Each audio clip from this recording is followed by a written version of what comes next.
추석 명절 잘 지내셨나요? 예.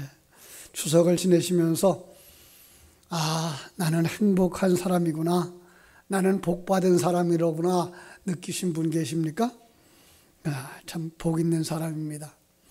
제 소원은 우리 성도들이 항상, 그리고 다른 사람들을 만난 후에 나는 복받은 사람이구나 감사하고 감격이 있는 분들이 되셨으면 하는 것입니다.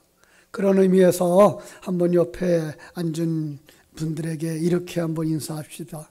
당신은 복받은 사람입니다. 예. 마스크를 쓰고 있어서 얼굴이 잘 안 보이죠? 말도 잘 안 들린다 그래요. 그래서 저는 마스크를 벗고 이렇게 가림대를 했습니다. 가림대를 안 하려고 그랬더니 성도들 가운데는 세상 사람들이 보는 것처럼 마스크도 안 쓰고 설교를 한다고 또 뭐라 그러는 사람들도 있대요. 그래서 이렇게 가림대를 했습니다.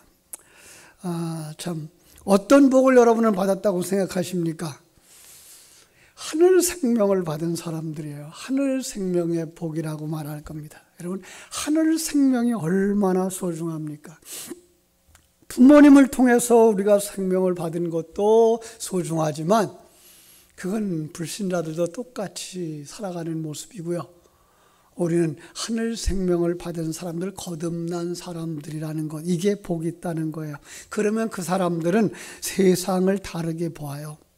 하나님의 안목을 가지고 보게 되고요.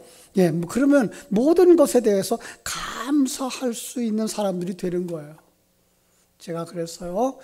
범사에 감사하라라는 말이 목회를 하면서 또 이렇게 설교를 하면서 처음으로 가장 어렵게 느껴졌던 부분이라고. 왜요? 세상을 살아가는 사람들이 어떻게 항상 감사할 수 있느냐고요. 그런데 정말 거듭나고 하나님의 관점을 가지고 하나님의 일하심을 보니까 이게 모든 게 감사할 일인 거예요.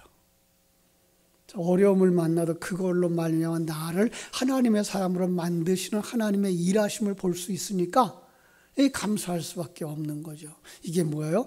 거듭난 사람, 하나님의 관점을 가진 사람입니다.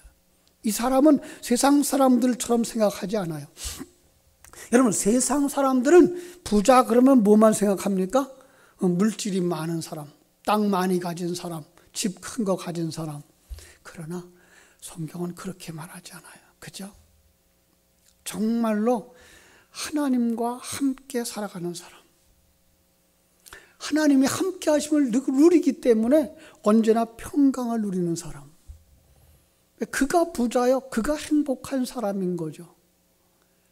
이거가 안 보이면 성경 속에 나오는 많은 그 하나님의 백성들이 고난을 당하고 고통당하는 모습을 보면서 왜 하나님은 능력이 많다면서 자기 백성도 안 도와줘? 이렇게 생각하고 아이고 저 사람들이 얼마나 큰 죄를 지었으면 저렇게 고통을 당할까라는 생각만 하죠. 그게 뭐예요? 세상적인 가치관인 거예요. 세상적인 눈인 거예요. 세상적인 눈만 가지면 어떻게 볼까요? 우리 동네 사는 사람들을 보고서 다 어려운 사람들이라 그래요. 왜? 저 서울 강남에 집을 가지고 있는 사람들에 비하면 재산이 아니니까. 그렇죠? 그런데 그것도 서울에 있는 사람들, 어떤 사람들은 한 채, 두 채, 몇 채씩 가지고 있는 사람들도 있다 그러고, 그들의 집안에 좋은 장식장들이 있고, 가전도구들이 있고, 그리고 은금 폐물들 있고, 고급 승용차들 한 대, 두 대 막 가지고 살아가요. 그걸 여러분 부러워하는 사람들이 뭐예요? 세상 사람들. 그러나 우리 가운데 정말 작은 동네에 살고 조그만 집에 살고 값이 그렇게 비싸지 않은 집에 살고 있지만 일터에서 돌아와서 지친 몸을 쉴 수 있는 것에 감사하고 사랑하는 아내가 있고 귀여운 자녀들이 있는 것에 감사하는 사람. 많지는 않지만 매월 월급을 받아 생활할 수 있음에 감사하고 비록 넉넉지는 않지만 먹을 것 입을 것 있어서 감사하고 한 주간 힘써 일하면 주일날 안식하며 예배할 수 있어서 감사하는 성도들이 있어요. 여러분, 어떤 사람이 행복할까요? 가지지 못해서 부러워하고 배 아파하는 사람이 행복할까요? 늘 감사하며 하나님 앞에 나와 예배하는 사람이 행복할까요? 당연히 후자죠. 그죠? 여러분, 우리는 정말로 하나님의 안목을 가지고 하나님이 주신 것을 마음껏 누리며 기뻐하고 행복해 할 수 있는 복된 성도들 되시기를 주님의 이름으로 축원합니다. 오늘 본문은 바로 이런 비교를 하고 있는 것처럼 보이는 본문입니다. 지난주에 우리가 성전에 관한 말씀을 나누었죠. 우리의 헐어버려야 할 성전, 더 정확히 말하면 신전, 우상 숭배하는 신전은 하나님이 기뻐하지 않으니 헐어버려야 된다. 그게 우리 안에 있을 때 어떻게 돼요? 옛사람을 벗어버리듯이, 그죠? 내쫓아버려야 된다. 그게 뭐라 그랬어요? 나 중심의 세계관, 세속적인 가치관, 그죠?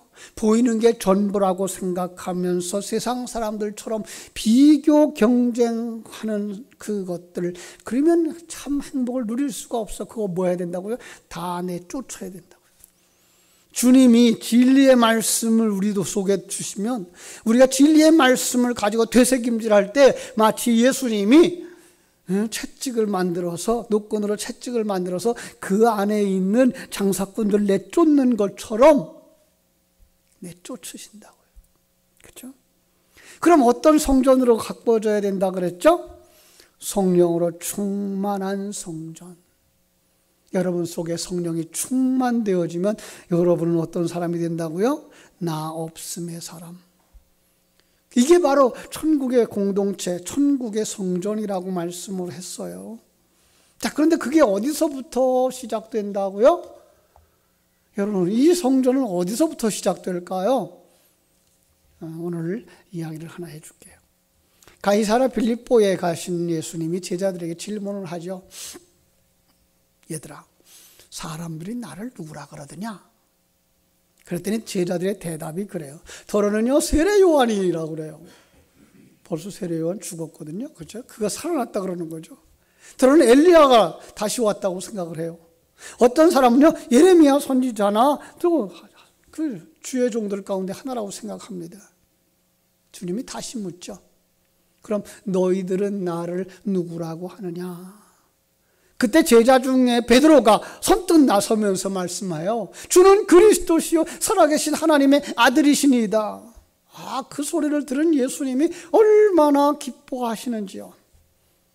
마치 여러분들이 한 주간 삶을 살고서 저 삶 속에 일어나는 모든 일들, 그죠? 추석 명절을 지내면서 지내왔던 모든 일들 속에서 정말로 이게 감사할 일들이었어요 라고 생각하면서 뛰어나올 때 제가 기뻐했던 것보다 더 기뻐할 수 있는 우리 주님의 기쁨, 그죠? 그래서 막 축복하죠. 바요나 시모나 내가 복이 있도다. 내 이런 것을 내게 알게 하니는 혈육이 아니요 하늘에 계신 내 아버지시니라. 너는 베드로라. 내가 이 반석 위에 내 교회를 세우리니 음부의 권세가 이기지 못하리라. 바꾸고 말하면 교회의 기초를 삼겠다. 여기서 가져올 수 있는 성전의 그 기초, 힌트를 얻을 수가 있죠. 성전의 기초는 뭐다? 바른 신앙 고백이다. 근데 그 바른 신앙 고백은 어디서 나온다고요? 사람에게서 나오지 아니한다. 어디서 나와요? 거듭난 사람에게서 나온다. 하나님께로부터 나온다. 그죠? 그렇습니다. 여기서 하나님과 함께하는 사람, 거듭난 사람과 그러지 못한 사람으로 나눌 수가 있는데 오늘 본문이 그걸 소개하고 있어요. 자, 한번 2장으로 가보겠습니다. 2장 23절부터 25절에서 많은 사람들, 어떤 사람들이 등장을 해요. 그들은 표적을 보고 예수님의 이름을 믿는 사람들이었다고 23절이 기록하고 있죠. 한번 23절 다시 한번 보실까요? 6월절에 예수께서 예루살렘에 계시니 많은 사람이 그의 행하시는 표적을 보고 그 이름을 믿었다. 그러나 문장을 쉽게 이해하도록 이렇게 썼어요. 이름을 믿었다. 그러나 24절 예수는 그의 몸을 그들에게 의탁하지 않았다. 이상해요. 모순된 단어 문장이에요. 왜요? 우리 주님이 제자들과 함께 계실 때 그들에게 이렇게 말씀하셨어요. 나는 머리 둘 곳도 없다. 여러분, 머리 둘 곳도 없다라고 말할 때에 세상 사람들은 단순하게 예수님은 집도 없이 사셨구나, 무소유의 삶을 살았구나, 가난하게 살았구나 이렇게 생각하죠. 그런데요, 조금만 영적인 눈이 열려지면 예수님은 머리가 어디에 가 있을까요? 성도들의 머리예요. 예. 그런데 어떤 성도들의 머리예요? 거듭난 성도들의 머리예요. 그런데 거듭난 사람이 지금 하나도 없는 그림을 그려놓으니까 머리 둘 곳이 없죠. 예. 바로 그 모습인 거예요.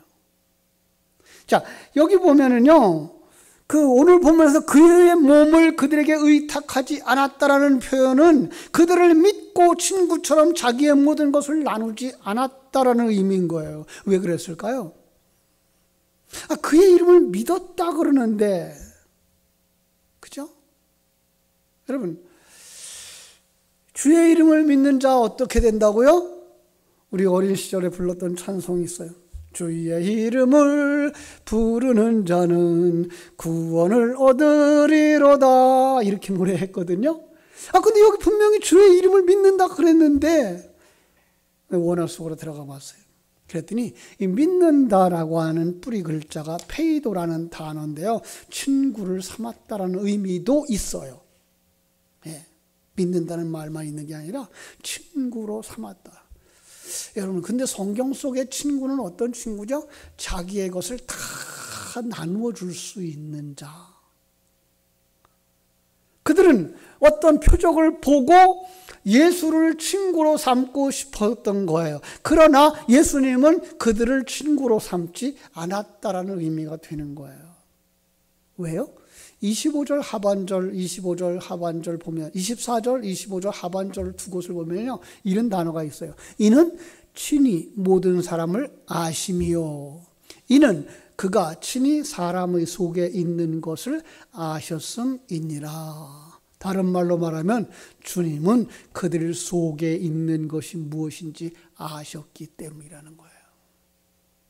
그들 속에 뭐가 있어요? 자, 하늘 생명이 없더라는 거죠. 예. 하나님은 누구의 친구가 되셔요? 하늘 생명을 가진 자들의 친구가 되셔요. 그래서 하늘 생명을 가진 자들에게 자기의 것을, 진리를, 능력을, 권세를 다 나누어 주시죠. 그런데 여기 있는 사람들은 스스로는 나는 당신과 친구가 되고 싶어요 하고 왔는데, 왜 친구가 되고 싶었어요? 표적을 보고. 어떤 표적을 봤을까요? 앞에 나오는 2장이죠. 네. 2장에 보면은요, 이런 말씀이 있어요. 물과 포도주로 말미암아 기적, 그 기적의 주인공과, 그죠? 같이 친구가 되고 싶었던 거예요. 그러니까 세상적인 종교관, 그들이 가지지 못한 종교를 통해서 얻고자 하는 것들을 생각하는 그들이 거듭나지 못하니까, 영의 세계에 대한 인식이 없으니까 보이는 것 가지고 기대와 소망을 가지고 예수를 따라왔던 거예요.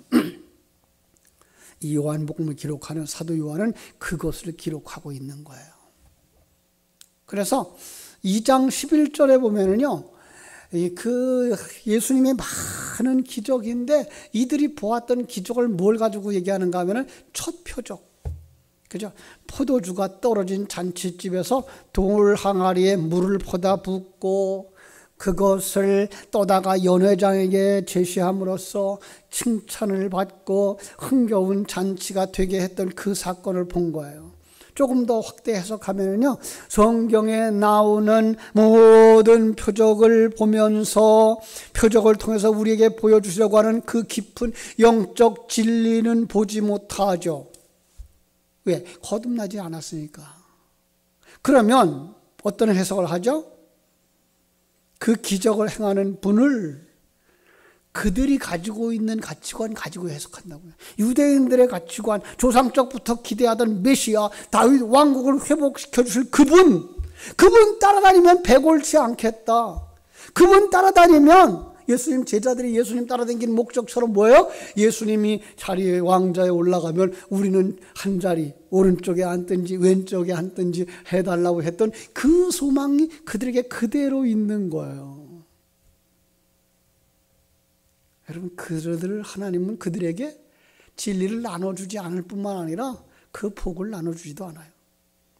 요한복음을 기록한 사도 요한은 이런 사람들 중에 한 사람을 등장시킵니다. 그게 오늘 우리가 읽은 3장이에요. 3장에 누가 나오죠? 니고데모가 나옵니다. 자, 제가 우리 교회에 다시 오면서 새벽 예배 시간에 요한복음을 강의한 적이 있어요. 벌써 한 6년 전이 되겠네요. 거기에 보면 이 요한복음 3장을 펼치면서 이런 사람이 필요합니까? 라는 설교 제목을 잡았어요. 왜냐하면 이 장이 예수님이 물 항아리로 포도주 항아리로 그 곁에 설 때에 천국 잔치가 되고 예수님의 사역으로 성전이 청결해지고 성전이 재건된다는 얘기를 하면서 예수님이면 된다. 예수님이면 된다. 그러니까 이런 사람도 예수가 필요합니까? 하는 대답에서 예수님 이야기를 이어나가고 있는 거예요. 여기 등장시킨 사람이 니고데모. 세상 사람들이 말할 때에 저런 사람이 되었으면 좋겠다라고 생각할 수 있는 모범적인 사람, 모델이 될 수 있는 사람, 그렇죠? 그러니까 여기 나오는 유대인들은요, 세상 사람들의 대표적인 존재 이렇게 보시면 돼요. 그러니까 그들이 세상적인 관점, 유대적인 관점, 유대적인 가치관을 가지고 부러워할 만한 사람, 삶의 모델로 삼고 싶은 어떤 사람을 보여준 거예요. 그가 어떤 사람인지를 1절과 2절에서 아주 몇 가지 중요한 단어로 꼽아주고 있거든요. 제가 한번 살펴볼게요. 그는 어떤 사람이에요? 유대인입니다. 자, 유대인 중에서 윤리도덕적이고 종교적으로 가장 존경을 받았던 사람들은 누군가 하면 바리새인들이에요. 이 사람이 바리새인이에요. 그런 다음에 헬라어로 된 이름을 가진 극소수의 상류층 사람인 거예요. 극소수의 상류층 사람들은 자기 자녀들을 히브리 이름도 짓고 헬라 이름도 짓는 두 거 다 붙여줘. 그리고 그 당시의 세계적인 학문을 그들에게 다 교육시켰어요. 니고데모가 그런 사람이에요. 그래서 그랬는지 그는 출세했어요. 유대인의 지도자, 먼저 성경은 유대인의 관원이라고 그랬어요. 이 유대인의 관원은요, 사내들 얘기하는데 그 나라의 지도자 71명으로 모여서 입법, 사법, 행정의 권세를 누리던 당시 국회의원들, 장관들의 모임이었던 거죠. 거기에 들어가 있는 사람. 조금 더 내려가면요, 10절에 보니까 이 사람은 이스라엘의 선생이에요.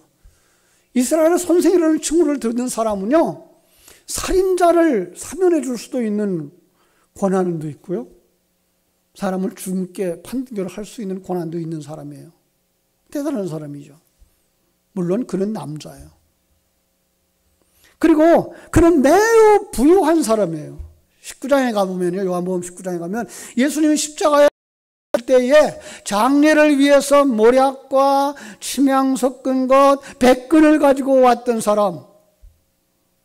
역사학자 요세푸스는요, 고대의 예수님이 오시기 100년 전부터 성전이 파괴되고 예루살렘이 망하는 추후 70년까지 역사 속에 부유한 자로 기록되어져 있는 사람이라고 얘기를 하고 있어요. 여러분, 우리나라에서 역사가 기억할 만한 부자 누구예요? 정주영, 그죠? 삼성의 이건희, 이런 사람만큼 이 니고데모는 뭐였어요? 부유한 사람이었던 거죠. 부유한 가정에서 태어난 거예요.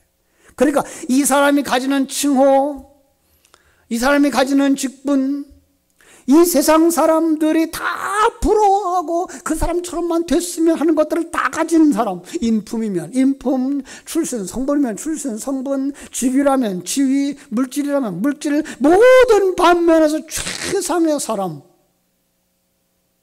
그를 다 내놓고 뭐라고 물어보는 거예요? 이 사람도 예수가 필요합니까? 그런데 그가 예수님 앞에 탁 나왔을 때 예수님이 그에 대한 평가가 아주 냉혹합니다. 뭐라 그랬죠? 거듭나지 못했구만. 거들떠볼 이유도 없다는 거죠. 그러니까 하나님의 평가의 기준은 거듭났느냐, 거듭나지 못했느냐를 보시는 거예요. 마지막 이 세상에서 지옥으로 가고 천국으로 가는 그 갈림길에서 하나님의 판단의 기준은 거듭났느냐, 거듭나지 못했느냐로 나눠진다는 거죠. 그죠? 우리는 이 세상 사람들이 생각하는 것처럼 판단의 기준이 아주 많을 것 같아요. 왜? 하나님은 창조자요. 큰 우주를 섭리하고 운행하는 능력자요. 각양각색의 사람들과 환경들을 다 아시는 분이고 그들을 이해하시는 분이니까 그들의 많은 조건들을 다 보시고 또 평가의 기준이 다양할 것 같고 그래서 그 모든 사람들에 대하여 호의적일 것 같지만 영적인 세계의 판단 기준은 니고데모를 보면서 아, 훌륭한 부모를 두셨군요. 아, 가문이 참 좋으시군요. 부유한 가정에서 나셨군요. 아, 출세했군요. 공부 참 많이 하셨군요. 그 얘기가 아니에요. 뭐라고요? 거듭나지 못했군요. 아주 안타까운 눈으로 그를 쳐다보고 있는 주님을 보게 됩니다. 이 성경을 기록한 사도 요한은 그것을 이해할 수 있도록 1장부터 지금 쭉 써내려가면서 여기에 딱 하나 집어넣은 단어가 있어요. 그게 뭔가 하면요. 잘 보세요. 제가 3장 2절을 읽어드릴 테니까 어떤 건지 한번 찾아보세요. 그가 밤에 예수께 와서 이르되 라삐여 우리가 당신은 하나님께로부터 오신 선생인 줄 아나이다. 하나님이 함께하지 아니하시면 당신이 행하는 이 표적을 아무도 할 수 없음이니이다. 눈치채셨나요? 그렇죠. 이 사람은 밤에 움직였다는 거예요. 밤에 속하였다는 거예요. 밤이라는 단어를 써서 지금 하나님이 우리를 구원하러 오시고 빛으로 오시고 빛에 대한 이야기를 하면서 그 빛과 대조를 이루고 있는 하나님에 속하지 아니한 자라고 설명하고 있는 거예요. 이 사람을 밤에 속한 사람, 하나님에 속하지 않은 사람, 그죠? 이 세상에 속한 사람, 세상적 가치관을 가지고 살아가는 인생, 하나님의 나라, 빛의 나라, 하나님의 관점과 가치관을 가지고 살아갈 수 없는 사람, 이렇게 보는 거예요. 여러분, 이 예배를 통해서 우리 한번 자신을 평가해 봤으면 좋겠어요. 나는 어디에 속한 사람일까? 그죠? 밤에 속한 사람인가요? 낮에 속한 사람인가요? 거듭난 사람인가요? 거듭나지 못한 사람인가요? 많은 사람들이 거듭나지 못했다, 밤에 속한 사람이다 그러면은요, 그 사람은 굉장히 흉악한 사람일 거라고 생각을 해요.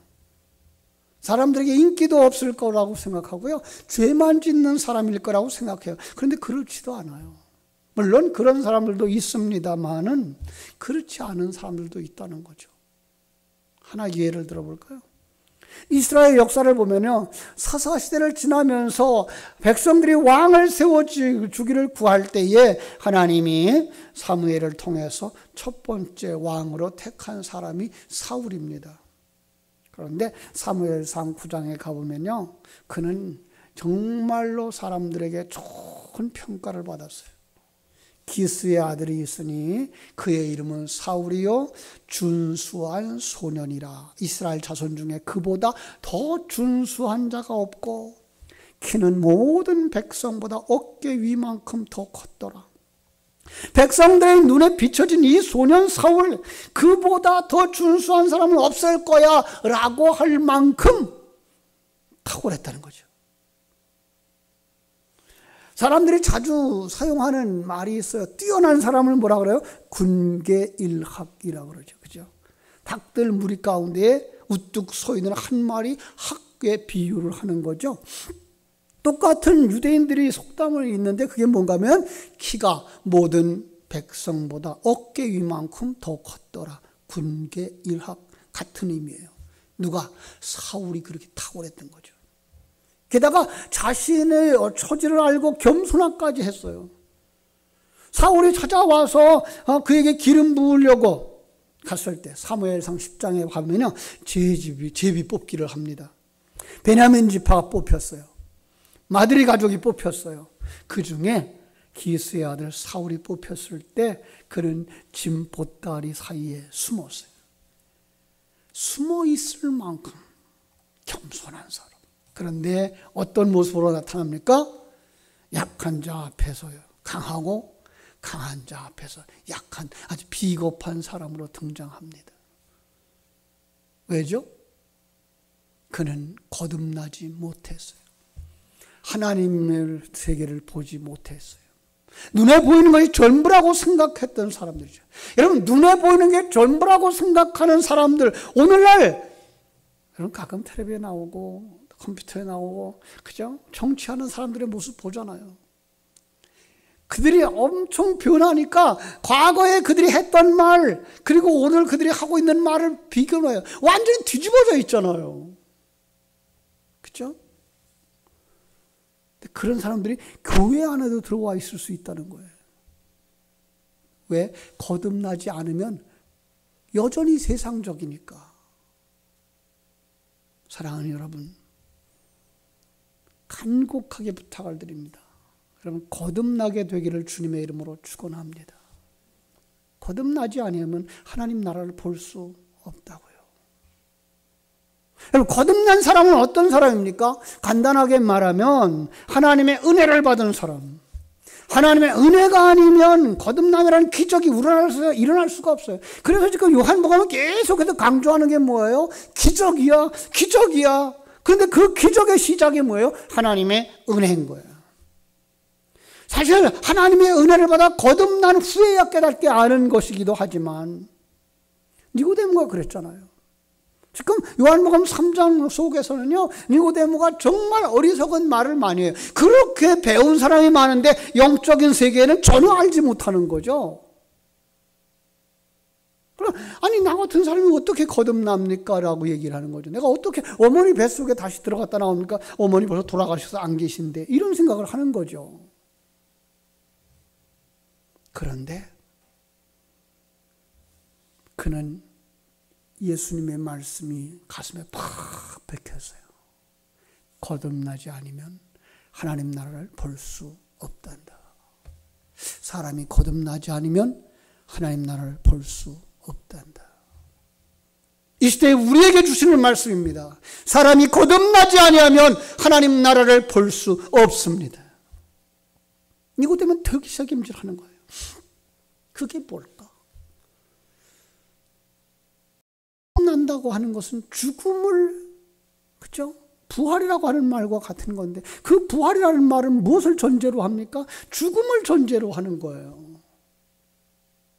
니고데모는 이제 예수님이 십자가에 못 박혀 죽으셨을 때 예수님을 장사하러 가서 그런 고백을 합니다. 나도 예수님 당신처럼 죽고 싶습니다. 주님과 함께 죽는 자리에 내려갑니다. 그리고 부활합니다.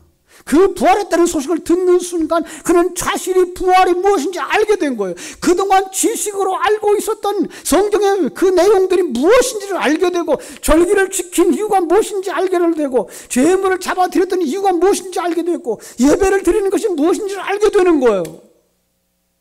여러분, 이게 우리 속에 있어야 그게 뭐예요? 거듭난 사람이 되는 거예요. 영적인 세계를 볼 수 있는 사람이 되는 거예요. 지난주일 말씀처럼 그래서 성전을 사모하게 되어지고, 성전에 들어오면 하나님의 존전 앞에 서 있는 것이고 하나님의 임재 앞에 누리게 되어지는 것이죠. 뿐만 아니라 삶의 정황 속에서도 하나님이 함께하는 걸 누려요.